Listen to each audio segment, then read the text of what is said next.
Hi everyone, this is Chapter 9 of Jane Eyre. I normally warn my students that Chapter 9 is a little bit sad, and that's usually all I will say about it. But I am recording this video due to distance learning because of the coronavirus pandemic, so I feel that it's fair to warn you that this chapter deals heavily with an epidemic and does discuss illness quite a great deal. Sometimes literature acts as a window, so we can look out and we can see other people. We can understand better other situations, others' worlds, others' experiences. Other times, literature works like a mirror. So you look at it and then you see yourself reflected in the mirror. You see a reflection of yourself. You can relate to the circumstances what the characters are going through. Sometimes I would use literature as a reality check when I was feeling unhappy or sad or worried about something, and I would say, okay, things are not as bad as what I've read about in this book. And then other times, literature offers me a consolation because I know that I am not alone in what I'm experiencing, and I'm not alone in the struggles I'm going through. So I hope that this chapter, for all of us who are going through this awful pandemic, I hope that this chapter offers some consolation that you are not alone in your feelings.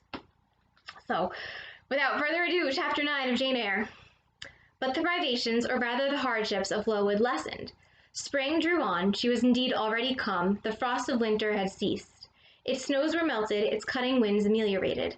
My wretched feet, flayed and swollen to lameness by the sharp air of January, began to heal and subside under the gentler breathings of April. The nights and mornings no longer, by their Canadian temperature, froze the very blood in our veins. We could now endure the play hour passed in the garden. Sometimes on a sunny day it began even to be pleasant and genial, and a greenness grew over those brown beds, which, freshening daily, suggested the thought that hope traversed them at night and left each morning brighter traces of her steps. Flowers peeped out amongst the leaves, snowdrops, crocuses, purple aurunculas, and golden-eyed pansies. On Thursday afternoons, half holidays, we now took walks and found still sweeter flowers opening by the wayside under the hedges. So it's spring. Everything is starting to thaw. There's less of the bitter cold that they have to deal with at Lowood, and everything's becoming green and new and beautiful. I discovered, too, that a great pleasure and enjoyment which the horizon only bounded lay all outside the high and spike-guarded walls of our garden. This pleasure consisted in prospect of noble summits girdling a great hill hollow, rich in verdure and shadow, in a bright back full of dark stones and sparkling eddies. How different had the scene looked when I viewed it laid out beneath the iron sky of winter, stiffened in frost, shrouded with snow, when Mrs. Chill's death wandered to the impulse of the east winds along those purple streaks and rolled down Ing and Holm till they blended with the frozen fog of the beck.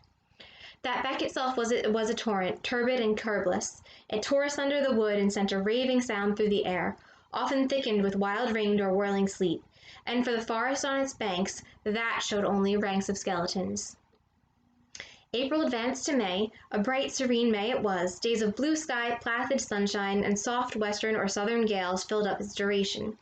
And now vegetation matured with vigor. Lowood shook loose its tresses, it became all green, all flowery. Its great elm, ash, and oak skeletons were restored to majestic life. Woodland plants sprang up profusely in its recesses, unnumbered varieties of moss filled its hollows, and it made a strange ground sunshine out of the wealth of its wild primrose plants. I have seen their pale gold gleam in overshadowed spots like scatterings of the sweetest luster. All this I enjoyed often and fully, free and watched and almost alone. This unwonted liberty and pleasure there was a cause, to which it now becomes my task to advert. So Jane describes all of this beautiful spring imagery. The nature is really a comfort and fascinating to her, but there's a reason why she's able to wander around free and alone. Have I not described a pleasant site for dwelling when I speak of it as bosomed in hill and wood, and rising from the verge of a stream? Assuredly, pleasant enough, but whether healthy or not is another question. The forest dell where Lowood lay was a cradle of fog and fog-bred pestilence, which, quickening with the quickening spring, crept into the orphan asylum, breathed typhus through its crowded schoolroom and dormitory, and, ere May arrived, transformed the seminary into a hospital. So Lowood, like its name would suggest, it's in a dell, which is a curved indentation of land, and it's low, and it's in the middle of the woods, hence the name. Jane's saying that it's very like foggy and damp in there, which is not the best living conditions and not the healthiest place to be. So typhus, an epidemic, which has many negative symptoms, including a high fever. Typhus has taken hold of the school and it's spreading really, really rapidly through there. When we talk now about flattening the curve, we are staying home, we're social distancing, we're avoiding others. The Lowood School is not doing any of that. And we already know that they have some pretty unsanitary conditions, including frozen water where you can't wash your hands, a really cold atmosphere in schoolroom, and then girls sharing the same sink without running water to wash their hands and faces, and even drinking from the same cup. All of this are doing without proper nutrition because we know that their meals are very small. So this is a pretty bad setup. Semi-starvation and neglected colds had predisposed most of the pupils to receive infection. 45 out of the 80 girls lay ill at one time. Classes were broken up, rules relaxed. The few who continued were allowed almost unlimited license because the medical attendant insisted on the necessity of frequent exercise to keep them in health, and had it been otherwise, no one had leisure to watch or restrain them. So this is also something that's concerning. The few who are healthy are kind of allowed unlimited license, so they're allowed really to do almost whatever they want, and because everyone doesn't have free time to watch them, they can just wander freely. Jane is just wandering and enjoying nature while all this is happening, but all of this is still going on. Miss Temple's whole attention was absorbed by the patients. She lived in the sick room, never quitting it except to snatch a few hours' rest at night. The teachers were fully occupied with packing up and making other necessary preparations for the departure of those girls who were fortunate enough to have friends and relations able and willing to remove them from the seat of contagion. So some of these students are able to go home and return home to families so that they can get away from the spread of this disease. We already know that Mrs. Reed doesn't even want Jane home for holidays, so that's not an option for Jane. Many already smitten went home only to die. Some died at the school and were buried quietly and quickly, the nature of the malady forbidding delay. So because the disease is so serious, they're not able to really have proper funerals. While disease had thus become an inhabitant of Lowood and death its frequent visitor, while there was gloom and fear within its walls, while its rooms and passages streamed with hospital smells, the drug and the pastille striving vainly to overcome the effluvia of mortality, that bright May shone unclouded over the bold hills and beautiful woodland out of doors. Its garden, too, glowed with flowers. Hollyhocks had sprung up tall as trees, lilies had opened, tulips and roses were in bloom. The borders of the little beds were gay with pink thrift and crimson double daisies. The sweetbriars gave out, morning and evening, their scent of spice and apples, and these fragrant treasures were all useless for most of the inmates of Lowood, except to furnish now and then a handful of herbs and blossoms to put in a coffin. So the students who are sick are not able to enjoy this beautiful spring. But I and the rest who continued well enjoyed fully the beauties of the scene and season. They let us ramble in the wood like gypsies from morning till night. We did what we liked, went where we liked, we lived better too. Mr. Brocklehurst and his family never came near Lowood now. Household matters were not scrutinized into. The cross housekeeper was gone, driven away by the fear of infection. Her successor, who had been matron at the Lowton dispensary, unused to the ways of her new abode, provided with comparative liberality. Besides, there were fewer to feed, the sick could eat little, our breakfast basins were better filled. When there was no time to prepare a regular dinner, which often happened, she would give us a large piece of cold pie or a thick slice of bread and cheese, and this we carried away with us to the wood, where we each chose the spot we liked best and dined sumptuously. So the few students who are doing well, like Jane, are able to actually eat more and have more freedom. It's really awful that only a serious sickness has led to this better treatment, and better treatment only for some of these girls. My favorite seat was a smooth and broad stone, rising white and dry from the very middle of the beck, and only to be got at by wading through the water, a feat I accomplished barefoot. The stone was just broad enough to accommodate, comfortably, another girl and me. At that time, my chosen comrade, one Mary Ann Wilson, a shrewd, observant personage, whose society I took pleasure in, partly because she was witty and original, and partly because she had a manner which set me at my ease. Some years older than I, she knew more of the world and could tell me many things I liked to hear. With her, my curiosity found gratification. To my faults also she gave ample indulgence, never imposing curb or rein on anything I said. She had a turn for narrative, I for analysis. She liked to inform, I to question, so we got on swimmingly together, deriving much entertainment, if not much improvement, from our mutual intercourse. So Jane has become friends with this girl, Mary Ann Wilson. They're sitting on a rock in the middle of this river or stream together, hanging out. This girl likes to talk. Jane likes to ask questions and analyze things. So they get along well, even if Jane's not improving, like her mind's not expanding like it would with Helen Burns. They have a good friendship. And where, meantime, was Helen Burns? Why did I not spend these sweet days of liberty with her? Had I forgotten her, or was I so worthless as to have grown tired of her pure society? Surely the Mary Ann Wilson I have mentioned was inferior to my first acquaintance. She could only tell me amusing stories, and reciprocate any racy and pungent gossip I chose to indulge in. While, if I have spoken truth of Helen, she was qualified to give to those who enjoyed the privilege of her converse a taste of far higher things. So Helen's a little bit of a superior-minded, I suppose, friend. True, reader, and I knew and felt this, and although I am a defective being, with many faults and few redeeming points, yet I never tired of Helen Burns, nor ever ceased to cherish for her a sentiment of attachment, as strong, reader, and respectful as any that ever animated my heart. How could it be otherwise, when Helen, at all times and under all circumstances, evinced for me a quiet and faithful friendship, which ill-humour never soured, nor irritation never troubled? But Helen was at present ill. For some weeks she had been removed from my sight to I knew not what room upstairs. She was not, I was told, in the hospital portion of the house with the fever patients, for her complaint was consumption, not typhus, and by consumption I, in my ignorance, understood something mild, which time and care would be sure to alleviate. Consumption is another common Victorian disease, much like typhus. Consumption is actually tuberculosis, so now we don't use the word consumption anymore. Now we say tuberculosis. It is a serious disease. Also, typically one of the symptoms, especially that you see in literature, is coughing up blood. So we got a little bit of foreshadowing that Helen has consumption in the previous chapters where she gives a little cough. I was confirmed in this idea by the fact of her once or twice coming downstairs on very warm, sunny afternoons and being taken by Miss Temple into the garden. But on these occasions I was not allowed to go and speak to her. I only saw her from the schoolroom window, and then not distinctly, for she was much wrapped up, and sat at a distance under the veranda. One evening in the beginning of June I had stayed out very late with Mary Ann in the wood.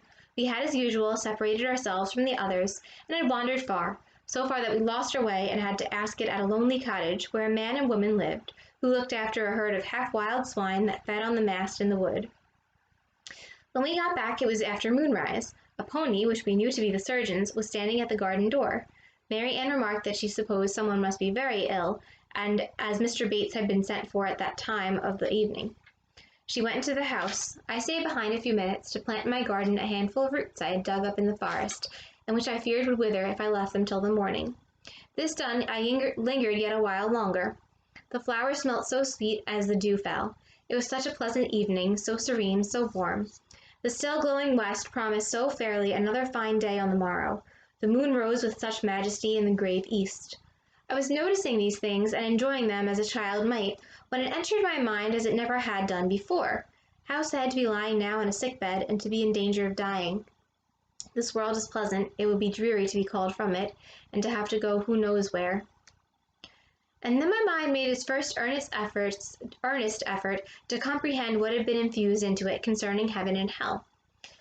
And for the first time it recoiled, baffled, and for the first time glancing behind, on each side, and before it, it saw all round an unfathomed gulf. It felt the one point where it stood, the present, all the rest was formless cloud and vacant depth, and it shuddered at the thought of tottering and plunging amid that chaos. While pondering this new idea, I heard the front door open. Mr. Bates came out, and with him was a nurse. After she had seen him mount his horse and depart, she was about to close the door, but I ran up to her. How is Helen Burns? Very poorly, was the answer. Is it her Mr. Bates has been to see? Yes. And what does he say about her? He says she'll not be here long. This phrase, uttered in my hearing yesterday, would have only conveyed the notion that she was about to be removed to Northumberland, to her own home. I should not have suspected that it meant she was dying, but I knew instantly now. It opened clear on my comprehension that Helen Burns was numbering her last days in this world, and that she was going to be taken into the region of spirits, if such region there were. I experienced a shock of horror, then a strong thrill of grief, then a desire, a necessity to see her, and I asked in what room she lay. She is in Miss Temple's room, said the nurse. May I go up and speak to her? Oh, no, child, it's not likely, and now it is time for you to come in. You'll catch the fever if you stop out when the dew is falling. So Jane knows instinctively and based on this conversation that Helen is really not doing well. She also, just before this happens, starts to contemplate, heaven and hell and these sort of grand matters. She hasn't really thought about it much before. The only time that she has a conversation about it really is with Helen Burns before, and Helen seems to have a very definite idea of what happens after you die and firmly believes that there is a heaven and a hell. Jane's not really sure. She's very much wondering and questioning, and it's brought about by the fact that so many students at Lowood are passing away. The nurse closed the front door. I went in by the side entrance which led to the schoolroom. I was just in time. It was 9 o'clock, and Miss Miller was calling the pupils to go to bed. It might be 2 hours later, probably near 11, when I, not having been able to fall asleep, and deeming from the perfect silence of the dormitory that my companions were all wrapped in profound repose, rose softly, put on my frock over my nightdress, and without shoes crept from the apartment and set off in quest of Miss Temple's room. It was quiet at the other end of the house, but I knew my way, and the light of the unclouded summer moon entering here and there at passage windows enabled me to find it without difficulty. An odor of camphor and burnt vinegar warned me when I came near the fever room, and I passed its door quickly, fearful lest the nurse who sat up all night should hear me. I dreaded being discovered and sent back, for I must see Helen. I must embrace her before she died. I must give her one last kiss, exchange with her one last word. Having descended a staircase, traversed a portion of the house below, and succeeded in opening and shutting without noise 2 doors, I reached another flight of steps. These I mounted, and then just opposite to me was Miss Temple's room. A light shone through the keyhole, and from under the door a profound stillness pervaded the vicinity. Coming near, I found the door slightly ajar, probably to admit some fresh air into the close abode of sickness. Indisposed to hesitate and full of impatient impulses, soul and senses quivering with keen throes, I put it back and looked in. My eye sought Helen and feared to find death. Close by Miss Temple's bed, and half covered with its white curtains, there stood a little crib. I saw the outline of a form under the clothes, but the face was hid by the hangings. The nurse I had spoken to in the garden sat in an easy chair asleep, an unsnuffed candle burnt dimly on the table. Miss Temple was not to be seen. I knew afterwards that she had been called to a delirious patient in the fever room. I advanced, then paused by the crib side. My hand was on the curtain, but I preferred speaking before I withdrew it. I still recoiled at the dread of seeing a corpse. "Helen," I whispered softly, "are you awake?"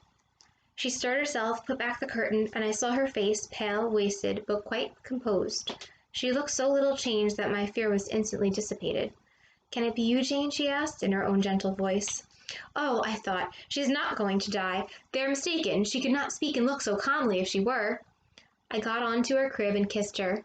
Her forehead was cold, and her cheek both cold and thin, and so were her hand and wrist, but she smiled as of old. "Why are you come here, Jane? It is past 11 o'clock.